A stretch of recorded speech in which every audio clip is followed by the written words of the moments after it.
കഴിഞ്ഞ ദിവസം youth league വളരെ പ്രധാനപ്പെട്ട ഒരു ആരോപണം ബിനീഷ് കൊടിയേരിയുമായി ബന്ധപ്പെട്ട് ഉയർത്തിയിരുന്നു. ഈ ആരോപണങ്ങളിൽ ബിനീഷ് കൊടിയേരിയുടെ പ്രതികരണം കൂടി കണ്ടതോടെ ഇക്കാര്യത്തിൽ ബിനീഷ് കൊടിയേരിയുടെ പങ്ക് മയക്കുമരുന്ന് മാഫിയയുമായി ബിനീഷ് കൊടിയേരിക്കുള്ള പങ്ക് കൂടുതൽ. ഒന്ന്, അദ്ദേഹം പറഞ്ഞത് ഞാൻ മാത്രമല്ല പല ആളുകളും പണം കടം കൊടുത്തിട്ടുണ്ട്, എന്നാൽ ബിനീഷ് കൊടിയേരി മാത്രമാണ്, ബിനീഷ് കൊടിയേരിയുടെ സാമ്പത്തിക സഹായത്തോടെയാണ് റെസ്റ്റോറന്റ് ആരംഭിച്ചത് എന്ന് അനൂപ് മുഹമ്മദിന്റെ മൊഴിയിലൂടെ വ്യക്തമായി. രണ്ടാമത്തെ കാര്യം, കുമരകത്ത് കഴിഞ്ഞ ജൂൺ മാസം അദ്ദേഹം നൈറ്റ് പാർട്ടിയിൽ പങ്കെടുത്തിട്ടില്ല എന്ന് പറഞ്ഞു, കുമരകത്തെ പോയിട്ടില്ല എന്ന് പറഞ്ഞു. കുമരകത്തെ ലൊക്കേഷനിൽ അദ്ദേഹം ഇക്കഴിഞ്ഞ ജൂൺ 19 വെള്ളിയാഴ്ച എന്ന ദിവസം തന്നെ പങ്കെടുക്കുന്ന ദൃശ്യങ്ങൾ ഫേസ്ബുക്ക് തെളിവായി നമുക്ക് കാണാൻ സാധിച്ചു. മൂന്നാമതായി, ഫോൺ കോണ്ടാക്റ്റുമായി ബന്ധപ്പെട്ട് അദ്ദേഹം പറഞ്ഞത് ബിനീഷ് കൊടിയേരി അനൂപ് മുഹമ്മദിനെ വല്ലപ്പോഴേ വിളിക്കാറുള്ളൂ എന്നാണ് പറഞ്ഞത്. എന്നാൽ വല്ലപ്പോഴുമല്ല, ഒരുപാട് തവണ അദ്ദേഹത്തിന്റെ ഫോൺ കോൾ ലിസ്റ്റ് പരിശോധിച്ചപ്പോൾ മാത്രം കോണ്ടാക്ട് ചെയ്യാറുണ്ട് അനൂപ് മുഹമ്മദിനെ എന്ന് വ്യക്തമായി. മാത്രമല്ല, ദീർഘനേരം അദ്ദേഹം ആരുമായി സംസാരിക്കില്ല എന്ന് പറഞ്ഞത് തെറ്റാണ്.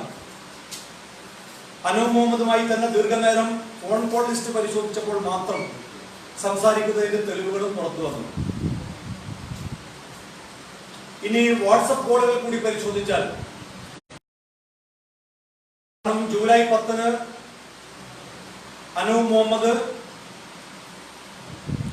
ബിനീഷ് കൊടിയേരിയുമായി പലതവണ സംസാരിച്ചത്, ബിനീഷ് കൊടിയേരിയുമായി സംസാരിച്ചു എന്ന കാര്യം ചോദ്യം ചെയ്യുന്നതിനിടയിൽ അനൂപ് മുഹമ്മദ് തന്നെ സമ്മതിച്ചു എന്ന കാര്യവും യൂത്ത് ലീഗ് ഇപ്പോൾ പുറത്തു വരുന്നത് അദ്ദേഹം ഒരു രണ്ടാമത്തെ ഫോൺ കത്തിച്ചു കളഞ്ഞു എന്നാണ്. ഇക്കാര്യത്തിലും ഗൗരവമായ അന്വേഷണം നടത്തി കഴിഞ്ഞാൽ ജൂലൈ 10 ഫോൺ വിളിയെ സംബന്ധിച്ച് അതുമായി ബന്ധപ്പെട്ട് സ്വർണ്ണക്കടത്ത് ഇടപാടുമായി ബന്ധപ്പെട്ട കാര്യങ്ങളൊക്കെ പുറത്തു വരും എന്നാണ് യൂത്ത് ലീഗ് വിശ്വസിക്കുന്നത്. ഒടുവിൽ ബി ക്യാപിറ്റൽ ഫൈനാൻസ് സർവീസ് എന്നൊരു കമ്പനി ബിനീഷ് കൊടിയേരി തുടങ്ങിയതായി യൂത്ത് ലീഗ് ആരോപിച്ചിരുന്നു. അത് ബിനീഷ് കൊടിയേരി നിഷേധിച്ചിരുന്നു.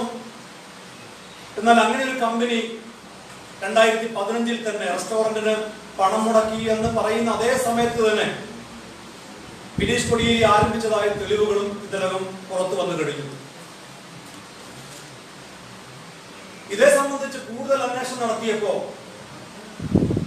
ഇവിടെ മാത്രമല്ല കാര്യങ്ങൾ നിൽക്കുന്നത് എന്നാണ് ഇപ്പോൾ ഞങ്ങൾക്ക് മനസ്സിലാകുന്നത്. ഇന്ന് മാധ്യമങ്ങളുടെ മുമ്പാകെ ഞങ്ങൾ ഹാജരാക്കുന്നത് ബിനീഷ് കൊടിയേരി 2015 ആരംഭിച്ച ഫോറക്സ് ട്രേഡിംഗ് പ്രൈവറ്റ് ലിമിറ്റഡ് കമ്പനിയെ കുറിച്ചാണ്. ഇത് മണി എക്സ്ചേഞ്ച് കമ്പനിയാണ്. എന്തിനാണ് ബിനീഷ് കൊടിയേരി 2015 ഒരു മണി എക്സ്ചേഞ്ച് കമ്പനി ബാംഗ്ലൂരിൽ ആരംഭിച്ചത്? ഈ മയക്കുമരുന്ന് കേസിൽപ്പെട്ട പ്രതികൾ പലരും അവരുടെ ഇടപാടുകൾ നടത്തിയിരുന്നത് ഗോവയിലാണ് എന്ന് ഇതിനകം മൊഴി നൽകിയിട്ടുണ്ട്. ഗോവയിൽ വിദേശികളുമായി ബന്ധപ്പെട്ടാണ് ഈ മയക്കുമരുന്നിന്റെ ഇടപാടുകൾ നടക്കുന്നത്.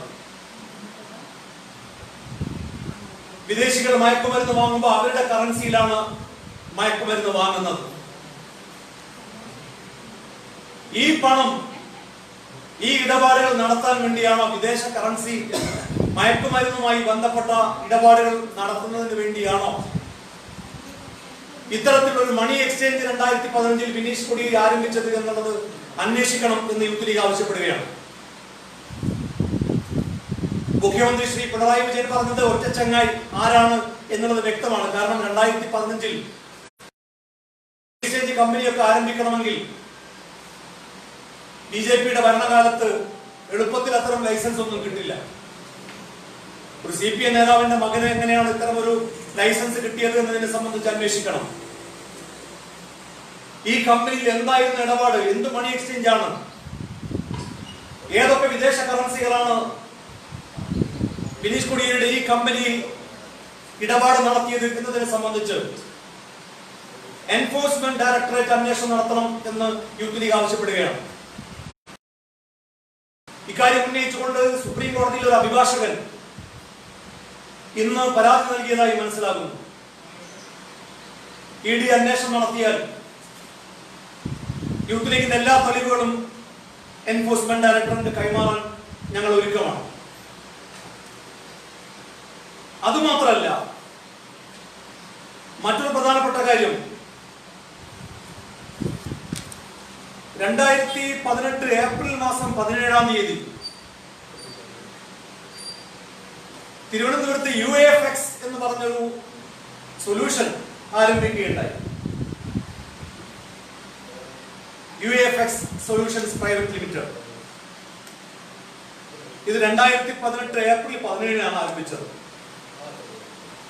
ഇതിനകത്ത് 3 ഡയറക്ടർമാരാണുള്ളത്. അരുൺ വർഗീസ്, സുജാത സരസ്വതി ചെല്ലൻ, തെക്ക് വീട്ടിൽ അബ്ദുൽ ലത്തീഫ്. ഈ അബ്ദുൽ ലത്തീഫ് തിരുവനന്തപുരത്തെ കാർ പാലസിന്റെ ഉടമയാണ്. ഈ കാർ പാലസ് ബിനീഷ് കൊടിയേരിയുടെ ബിനാമിയാണ് എന്ന് തിരുവനന്തപുരത്ത് അന്വേഷിച്ചാൽ ആർക്കും മനസ്സിലാവും.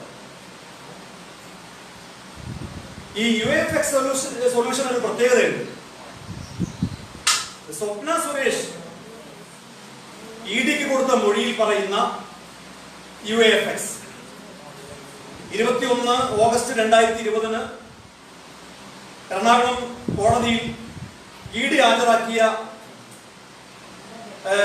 മൊഴിയിൽ വളരെ വ്യക്തമായി പറയുന്നു. സ്വപ്ന സുരേഷിന്റെ അഭിഭാഷകൻ പറയുന്നത് UAFX സൊല്യൂഷൻ ആണ് സ്വപ്ന സുരേഷിന് കോൺസുലേറ്റുമായി ബന്ധപ്പെട്ട ഇടപാടുകൾക്ക് കമ്മീഷൻ നൽകിയിട്ടുള്ളത്. ആ കമ്മീഷൻ പണമാണ് ലോക്കറിലുള്ളത് എന്നാണ്. ബിനീഷ് കൊടിയേരിക്ക് ഈ UAFX സൊല്യൂഷനുമായുള്ള ബന്ധം എന്താണ് എന്നതിനെ കുറിച്ച് അന്വേഷണം നടത്തണം. തിരുവനന്തപുരത്ത് ആരന്വേഷിച്ചാലും അക്കാര്യം വ്യക്തമാകും. ഈ ലത്തീഫിന്റെ കാർ പാലസ് ആരുടേതാണ് എന്ന് നിങ്ങളുടെ തിരുവനന്തപുരത്തെ മാധ്യമ റിപ്പോർട്ടർമാരോട് അന്വേഷിച്ചാൽ അവർ പറയും അത് ബിനീഷ് കൊടിയേരിയുടേതാണ്. ഇപ്പൊ UAFX സൊല്യൂഷനും UAE കോൺസുലേറ്റുമായി ബന്ധപ്പെട്ട ഇടപാടിന് ഇടനിലക്കാരനായി നിന്നത് ബിനീഷ് കൊടിയേരിയാണോ? ഈ കാർ പാലസുമായി UAFX സൊല്യൂഷനുമായി അതുപോലെ തന്നെ ഈ കോൺസുലേറ്റുമായി ബന്ധപ്പെട്ട കരാറിൽ സ്വപ്ന സുരേഷിനോട് ഒപ്പം ചേർന്ന് പ്രവർത്തിച്ചത് ബിനീഷ് കൊടിയേരിയാണോ? ബിനീഷ് കൊടിയേരിയുടെ പങ്ക് എന്താണ് എന്നതിനെ സംബന്ധിച്ചും അന്വേഷണം നടത്തണം എന്ന് യൂത്ത് ലീഗ് ആവശ്യപ്പെടുകയാണ്. ബിനീഷ് കൊടിയേരി 2 കാറാണ് ഉപയോഗിക്കുന്നത്. ഒന്ന് ബിനീഷ് കൊടിയേരിയുടെ പേരുള്ള കാറാണ്. അത് KL01 BK55 ടൊയോട്ട കാർ. വേറൊരു കാറ് KL01 BN1 ഫോർച്യൂണർ. ഈ കാറ് ഈ ലത്തീഫ് കാർ പാലസ് എന്ന് പറയുന്ന ലത്തീഫിന്റെ സഹോദരന്റെ കാറാണ്. ഇത് ബിനാമി ഇടപാടാണ് എന്നും ലത്തീഫുമായി അതുപോലെ അദ്ദേഹത്തിന്റെ പാർട്ട്ണർഷിപ്പുമായൊക്കെയുള്ള ബന്ധങ്ങൾ ഇത്തരത്തിലേ നമുക്ക് തെളിയിക്കാൻ കഴിയുള്ളൂ ബിനാമി ഇടപാടുകളാകുമ്പോൾ. അപ്പൊ ഇതേ സംബന്ധിച്ചൊക്കെ സമഗ്രമായ ഒരു അന്വേഷണം നടത്തണം എന്നാണ് യൂത്ത് ലീഗിന് ആവശ്യപ്പെടാനുള്ളത്. മയക്കുമരുന്നുമായി ബന്ധപ്പെട്ട് അതിന്റെ വേരുകൾ കേരളത്തിലേക്ക് വ്യാപിച്ചപ്പോ വേണമെങ്കിൽ അവരന്വേഷിക്കട്ടെ എന്ന നിലപാടാണ് കേരള സർക്കാർ സ്വീകരിക്കുന്നത്. ഇത് കേരളത്തിലെ രക്ഷിതാക്കളുള്ള വെല്ലുവിളിയാണ്, യുവജനങ്ങളോടുള്ള വെല്ലുവിളിയാണ്, ലഹരിക്കെതിരായി പ്രവർത്തിക്കുന്നവരോടുള്ള വെല്ലുവിളിയാണ്. സംസ്ഥാന സർക്കാർ പലരെയും രക്ഷിക്കാൻ വേണ്ടിയാണ് ഇത്തരം ഒരു നിലപാട് സ്വീകരിക്കുന്നത്. ആ നിലപാട് പുനഃപരിശോധിക്കണം എന്നാണ് യൂത്ത് ലീഗിന് ആവശ്യപ്പെടാനുള്ളത്. കേരളത്തിലെ അമ്മമാരുടെ കണ്ണുനീരിന് അല്പമെങ്കിലും ഈ സർക്കാർ പരിഗണന കൊടുക്കണം. അടിയന്തരമായി കേരളവുമായി ബന്ധപ്പെട്ട ഈ മയക്കുമരുന്ന് ലോബിയെ സംബന്ധിച്ച് അന്വേഷണം നടത്തണം. അതിനകത്ത് ബിനീഷ് കോടിയേരിക്ക് പങ്കുണ്ടെങ്കിൽ അദ്ദേഹത്തിനെതിരെയും നടപടി സ്വീകരിക്കണം. കേരളത്തിലേക്ക് വരുന്ന ഈ മയക്കുമരുന്ന് ലോബിയുടെ അടിവേരറക്കാനുള്ള സുവർണാവസരം സംസ്ഥാന സർക്കാർ ഉപയോഗപ്പെടുത്തണമെന്നാണ് യൂത്ത് ലീഗിന് ആവശ്യപ്പെടാനുള്ളത്.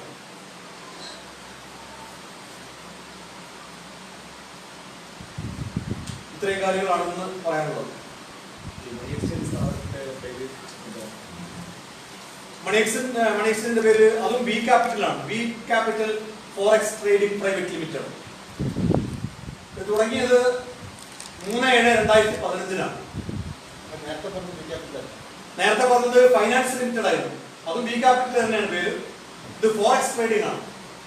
ഫോറിൻ എക്സ്ചേഞ്ച്, അതാണ് ഫോറക്സ് മണി എക്സ്ചേഞ്ച്. സാധാരണഗതിയിൽ ഈ കമ്പനിയുടെ ആനുവൽ റിപ്പോർട്ടും പരിശോധിച്ചു. അതാണ് ഏറ്റവും രസകരമായ കാര്യം. ഒരൊറ്റ വർഷവും ആനുവൽ റിപ്പോർട്ട് സമർപ്പിച്ചിട്ടില്ല. അത് ദുരുവാണ്. ഇത്തരം ഡമ്മി കമ്പനികൾ കൊണ്ടു നടക്കുന്നത് രണ്ട് കാര്യത്തിനാണ്. ഒന്ന്, ഇത്തരം ലൈസൻസ് ഉള്ളവർക്ക് എത്ര വിദേശ കറൻസിയും കൈവശം വെക്കാം. രണ്ടാമത്, നമ്മുടെ ഒരു വിദേശ കറൻസി ഏതെങ്കിലും ഒരു മണി എക്സ്ചേഞ്ച് സ്ഥാപനത്തിൽ കൊണ്ടുപോയി കൊടുക്കുകയാണെങ്കിൽ അവിടെ നമ്മുടെ പാസ്പോർട്ട് കൊടുക്കണം. ഉയർന്ന തുകയുണ്ടെങ്കിൽ നമ്മൾ വിദേശത്ത് NRI സ്റ്റാറ്റസ് ഉണ്ടോ എന്ന് നമ്മൾ തെളിയിക്കണം. ഇതൊക്കെ വേണം. എന്നാൽ ഈ ലൈസൻസ് ഉള്ളവർക്ക് ഇതിന്റെ ഒന്നും ആവശ്യമില്ല. ഈ പണം ബാങ്കിൽ കൊടുക്കുന്നുണ്ടെങ്കിൽ മാത്രം അതിന്റെ രേഖകൾ കാണിച്ചാൽ മതി. ഇവർ ബാങ്കിൽ കൊടുക്കുന്നില്ല, അതുകൊണ്ടാണ് ആനുവൽ റിപ്പോർട്ട് സമർപ്പിക്കാത്തത്. ഇതൊക്കെ പോയതാണോ? അതല്ല മറ്റേതെങ്കിലും വഴി ഹവാല ഇടപാടുമായി ബന്ധപ്പെട്ടാണോ ഈ കറൻസി വെളുപ്പിച്ചെടുത്തത് എന്നതിനെ സംബന്ധിച്ച് ഒരു അന്വേഷണ ഏജൻസി അന്വേഷിച്ചാൽ മാത്രമേ നമുക്ക് കാര്യങ്ങൾ വ്യക്തമാവുകയുള്ളൂ. ആദ്യത്തെ കമ്പനിയെ കുറിച്ച് ചോദിച്ചപ്പോൾ തന്നെ ബിനീഷ് കോടിയേരി നിഷേധിക്കാൻ കാരണം രണ്ടാമത്തെ കമ്പനി കൂടി പുറത്തു വരുമോ എന്നുള്ള ഭയം കൊണ്ടാണ്. അങ്ങനെ ഒരു കമ്പനി കൂടി ഇല്ല എന്ന് അദ്ദേഹം പറഞ്ഞത്.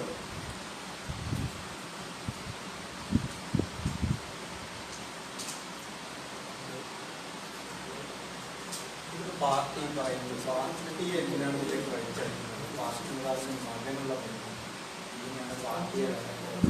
ആദ്യഘട്ടത്തിൽ നമ്മൾ ആദ്യം യൂത്ത് ലീഗ് പത്രസമ്മേളനം നടത്തിയപ്പോൾ പാർട്ടി ഇതിനകത്തേക്ക് വലിച്ചു കഴിച്ചിട്ടില്ല. പക്ഷെ ഇപ്പൊ പാർട്ടി മറുപടി പറയേണ്ടതുണ്ട്. കാരണം പാർട്ടി സംരക്ഷണം കൊടുക്കുന്നുണ്ട്. അതല്ലെങ്കിൽ എന്തുകൊണ്ടാണ് അന്വേഷണം വേണ്ട എന്ന് മുഖ്യമന്ത്രി പറയുന്നത്? മയക്കുമരുന്ന് കേസിൽ അന്വേഷണമില്ല. കുമരകത്ത് നടന്ന നൈറ്റ് പാർട്ടിയെ കുറിച്ച് അന്വേഷണമില്ല. മാത്രമല്ല, ഇതിനൊക്കെ കേരളം വില കൊടുക്കേണ്ടി വരികയാണ്. കോളം കൊട്ടാരം എങ്ങനെയാണ് മുതലാളിക്ക് പോയത്? എങ്ങനെയാണ് ബാർ ലൈസൻസ് ആരാധനാലയങ്ങളുമായുള്ള ദൂരപരിധി 200 മീറ്ററിൽ നിന്ന് 50 മീറ്ററായി കുറച്ചത്? ഇതൊക്കെ മുതലാളിമാർക്ക് വേണ്ടി ചെയ്യുന്നത് പാർട്ടി നേതാക്കളുടെ മക്കൾ ചെയ്യുന്ന തെറ്റിനുള്ള പ്രായശ്ചിത്തം എന്ന നിലക്കാണ്. അതിനകത്ത് നമുക്കൊരു പ്രശ്നമുണ്ട്. അതുകൊണ്ട് പാർട്ടി മറുപടി പറയണം. കാരണം ഇവര് തുലാസിൽ പകരം വെക്കുന്നത് കേരളത്തെയാണ്. ഇവർ ചെയ്യുന്ന തെറ്റ് ഒരു ത്രാസിൽ വെക്കുന്നു. ആ തെറ്റ് ബാലൻസ് ഒപ്പിക്കാൻ മറുഭാഗത്ത് കേരളത്തെ വെക്കുന്നു. അവിടെ ഒരു പ്രശ്നമുണ്ട്. പാർട്ടി സെക്രട്ടറി അദ്ദേഹത്തിന്റെ കുടുംബസ്വത്ത് വിറ്റിട്ടാണ് ഈ കടബാധ്യത വീട്ടുന്നത്. ഈ അറബിയൊക്കെ കബളിപ്പിക്കുന്ന പണം കൊടുക്കുന്നതെങ്കിൽ നമുക്ക് യാതൊരു പ്രശ്നമില്ല. ഇനി മുതലാളി കൊടുത്താലും നമുക്ക് പ്രശ്നമില്ല. അതുവഴി ആ മുതലാളിക്ക് കേരളം ആനുകൂല്യങ്ങൾ കൊടുക്കുന്നുണ്ട് എങ്കിൽ, തെറ്റായ രീതിയിൽ വഴിവിട്ട രീതിയിൽ ആനുകൂല്യങ്ങൾ കൊടുക്കുന്നുണ്ടെങ്കിൽ അവിടെ കേരളത്തിന് പ്രശ്നമുണ്ട്. ഈ മയക്കുമരുന്ന് കേസ് പാർട്ടി സെക്രട്ടറിയുടെ മകൻ ഇടപെട്ടു എന്നതുകൊണ്ട് മാത്രം അന്വേഷിക്കുന്നില്ല എന്ന് പറഞ്ഞാൽ അതിനകത്ത് പ്രശ്നമുണ്ട്. കോക്കാച്ചി മിഥുൻ എന്ന് പറഞ്ഞൊരു സിനിമ നടനുണ്ടായിരുന്നു. ആ കോക്കാച്ചി മിഥുൻ മയക്കുമരുന്ന് കേസിൽ പിടിയിലായി. അദ്ദേഹം DJ ആണ്. ചില സിനിമകളിലൊക്കെ അഭിനയിച്ച ഒരു ജൂനിയർ ആർട്ടിസ്റ്റാണ്. അദ്ദേഹത്തിന്റെ കോൾ ലിസ്റ്റ് പരിശോധിച്ചപ്പോ ബിനീഷ് കോടിയേരിയുടെ കോൾ ലിസ്റ്റ് ഈ കോള് കണ്ടു. അന്വേഷണം അവിടെ അവസാനിച്ചു. അന്ന് RMP അത് സംബന്ധിച്ച് പരാതി കൊടുത്തു എന്നാണ് RMPയുടെ നേതാക്കൾ എന്നോട് പങ്കുവച്ചത്. അന്വേഷണം എങ്ങും എത്തിയില്ല. പാർട്ടിയുടെ നേതാക്കന്മാർ കേസിൽ ഉൾപ്പെടുമെന്ന് വരുമ്പോൾ മയക്കുമരുന്ന് കേസ് പോലും മുന്നോട്ട് പോകുന്നില്ല എന്ന് വന്നാൽ അവിടെ കേരളത്തിൽ പ്രശ്നമുണ്ട്. പാർട്ടി മറുപടി പറയണം.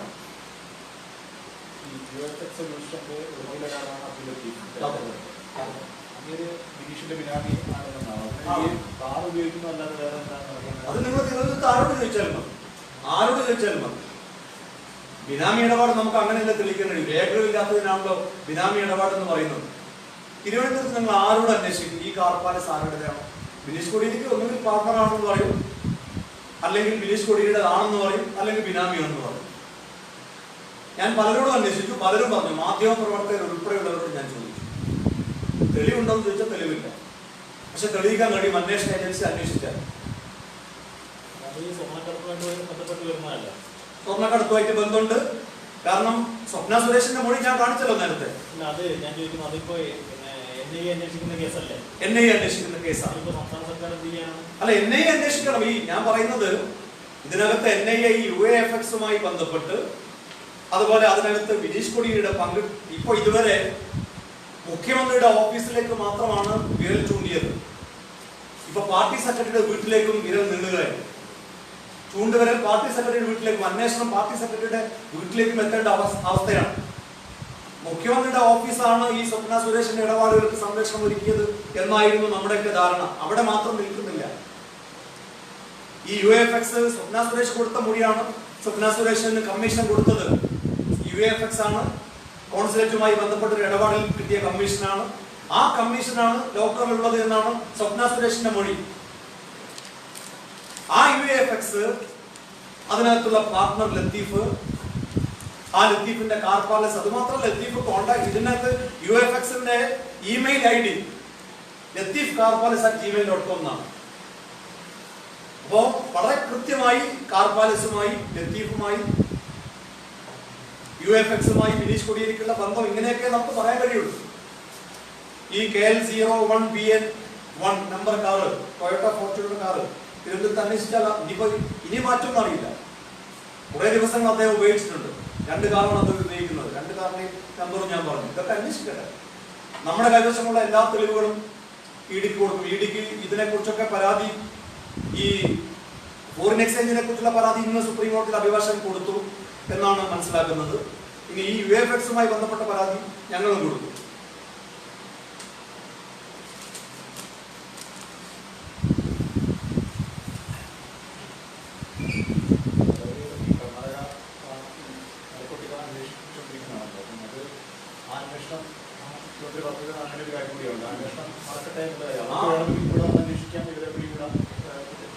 കർണാടക അന്വേഷണ ഏജൻസി എന്തിനാണ് കേസല്ലേ? ഒരു ഫോൺ കോളിന്റെ അടിസ്ഥാനത്തിൽ അന്വേഷണം നടത്തുന്ന സംഗതിയാണ് ഈ മയക്കുമരുന്ന് എന്ന് പറഞ്ഞത്. ജൂൺ 19 കുമരകത്ത് നടന്ന നൈറ്റ് പാർട്ടിയിൽ മയക്കുമരുന്ന് ഒഴുകിയിട്ടുണ്ട് എന്ന് ഞങ്ങൾ വിശ്വസിക്കുന്നു. അതൊരു ഇൻഫർമേഷനായി ഞങ്ങൾ മാധ്യമങ്ങളെ അറിയിക്കുന്നു. അതിനെ സംബന്ധിച്ച് മുഖ്യമന്ത്രിയോട് ചോദ്യം ചോദിക്കുമ്പോൾ അവരിവിടെ ഒന്ന് വേണമെങ്കിൽ അന്വേഷിച്ചോട്ടെ എന്ന നിലപാടാണോ സ്വീകരിക്കുന്നത്? മുൻകാലങ്ങളിൽ കീഴ്വഴക്കമുണ്ടല്ലോ. പ്രതിപക്ഷ നേതാവ്, ഇപ്പോഴത്തെ പ്രതിപക്ഷ നേതാവ് കേരളത്തിന് ആഭ്യന്തരമന്ത്രിയായിരിക്കുന്ന സമയത്ത് ഒരു സഹോദരി എഴുതിയ കത്തിനെ തുടർന്നാണ് കേരളത്തിൽ വലിയ റെയ്ഡുകൾ നടന്നത്. ഒരു അനോണിമസ് കത്ത്. മയക്കുമരുന്ന് കേസിനെ സംബന്ധിച്ച് ഇനി അവർ അന്വേഷിച്ചിട്ട് വേണോ? ഇതൊക്കെ ആരെ സംരക്ഷിക്കാനാണ് എന്നുള്ളത് വളരെ വ്യക്തമാണ്. ഈ അന്വേഷണത്തെ ഇവർ ഭയക്കുന്നുണ്ട്. ഇനി കർണാടക അന്വേഷണ ഏജൻസി ഇവിടെ വരാതിരിക്കാൻ എല്ലാ ശ്രമവും ഈ സർക്കാർ നടത്തുക ഉറപ്പാണ്. അപ്പൊ നമുക്ക് മനസ്സിലാവും ആരാണ് ഈ ഒക്കച്ചങ്ങായി എന്നുള്ളത് വളരെ വ്യക്തമാവും. ഇപ്പൊ കർണാടക കേന്ദ്രീകരിച്ച് മാത്രമാണ് അന്വേഷണം നടക്കുന്നത്. കേരളത്തിലേക്ക് വരും എന്ന് അന്വേഷണ ഏജൻസി പറഞ്ഞിട്ട് എന്താ വരാത്തത്? അന്വേഷണ കേരളക്കാരാണ് എന്നുള്ളത് വ്യക്തമാണല്ലോ. മലയാളികൾക്ക് ബന്ധമുണ്ട് എന്ന് തെളിഞ്ഞല്ലോ. മലയാളത്തിലെ സിനിമാ താരങ്ങളുമായി ബന്ധമുണ്ട് എന്ന് തെളിഞ്ഞല്ലോ. എന്നിട്ടും അന്വേഷണ ഏജൻസി എന്താ വരാത്തത്? കൃത്യമായ ഇടപെടൽ നടക്കുന്നുണ്ട്. ബായി കേന്ദ്രവും കേരളവും ഇക്കാര്യത്തിൽ ബായിയാണ്. കർണാടകയിൽ വിവാദമാണ്. കാരണം കുമാരസ്വാമി പറഞ്ഞത് മയക്കുമരുന്ന് ലോബികളാണ് കുമാരസ്വാമി മന്ത്രിസഭ അട്ടിമറിച്ചതെന്നാണ്. അത് BJPക്ക് നേരെയാണ് ചൂണ്ടുന്നത്. അപ്പൊ ഈ കേസ് അധികം മുന്നോട്ട് പോകണം എന്ന് ഇവർക്ക് ആർക്കും താല്പര്യമില്ല. ഗൗരി ലങ്കേഷിന്റെ സഹോദരനാണ് ഇത് സംബന്ധിച്ചുള്ള മൊഴികൾ കൊടുത്തത്, വിവരങ്ങൾ കൊടുത്തത്. ഗൗരി ലങ്കേഷ് എങ്ങനെയാ കൊല്ലപ്പെട്ടത് നമുക്കറിയാലോ. ഈ അന്വേഷണം മുന്നോട്ട് പോകരുത് എന്ന് ആഗ്രഹിക്കുന്നവരുടെ കൂട്ടത്തിൽ കേന്ദ്രം ഭരിക്കുന്ന പാർട്ടിയും ഉണ്ട് എന്ന് ഞങ്ങൾ സംശയിക്കുന്നു. അതല്ലെങ്കിൽ എന്നോ അന്വേഷണ ഏജൻസി കേരളത്തിലേക്ക് വരേണ്ടതായിരുന്നു.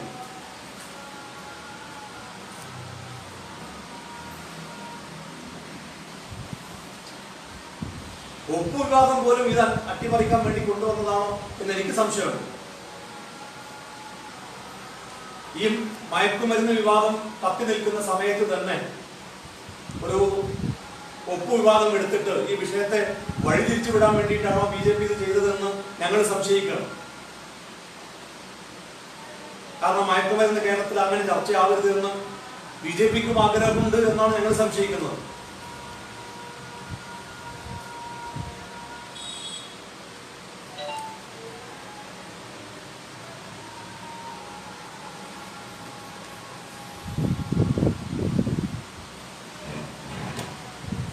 Thank you. ഇത് VV മുഹമ്മദ് അലി, യൂത്ത് ലീഗിന്റെ സംസ്ഥാന സെക്രട്ടറിയാണ്.